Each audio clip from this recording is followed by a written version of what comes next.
Il y a une différence entre la domination des démons et la possession des démons. Cette différence peut être le salut de beaucoup pourvu qu'elle soit reconnue à temps. C'est loin de notre pensée ou de notre intention de faire supposer parce que nous avons dit que tous les hommes par nature soient possédés par des démons. Une alliance n'est pas une possession, elle n'est pas nécessairement une domination dans le plein sens du mot. Il n'existe pas de nation alliée qui serait d'accord avec cela. Mais nous allons maintenant plus loin qu'une simple alliance pour nous arrêter à la possession. Il y a des personnes qui, parce que la force de leur vie d'âme s'affirme sur l'un ou l'autre de ces aspects, qui sont la raison, l'émotion, la volonté, seront séduites et dominées par les forces spirituelles mauvaises. Elles donneront bientôt des signes de choses qui n'appartiennent pas à la raison et à la perception humaine.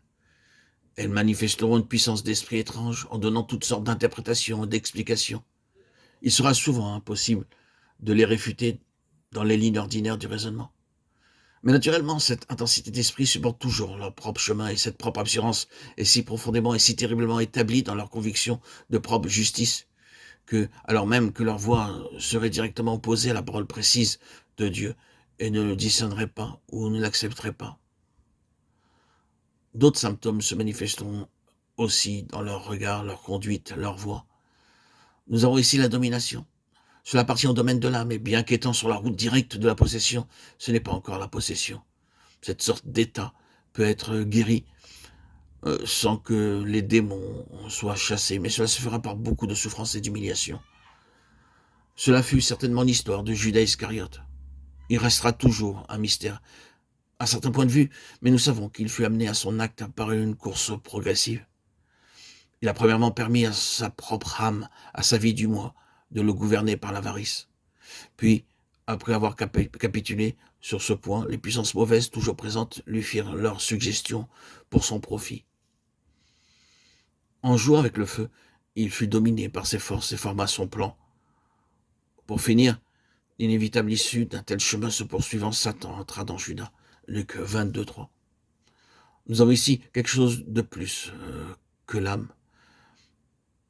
Un esprit mauvais peut s'allier à une âme, mais il peut posséder un esprit égal à égal. C'est la méchanceté spirituelle. Naturellement, les esprits mauvais peuvent habiter le corps, comme nous le voyons pour les pourceaux, Matthieu 8, 24, 34. Mais ce n'est pas dans le domaine de choses que la possession spirituelle. L'incarnation de Satan dans une vie humaine est quelque chose de plus que le fait d'habiter dans le corps d'une bête. Il n'y a là aucune base spirituelle. L'objet suprême et arrêté de Satan, c'est de se saisir de l'homme tout entier, esprit, âme et corps, pour le posséder. Nous savons que les esprits mauvais désincarnés se révoltent contre leur état d'unité plus que contre toute autre chose. Peut-être cela fut-il leur punition pour n'avoir pas gardé leur rang. Jude 6. Depuis lors, l'œil de Satan est sur l'homme, la création de Dieu. Et depuis lors, son désir est de séparer l'esprit de l'homme, de Dieu, pour le posséder lui-même.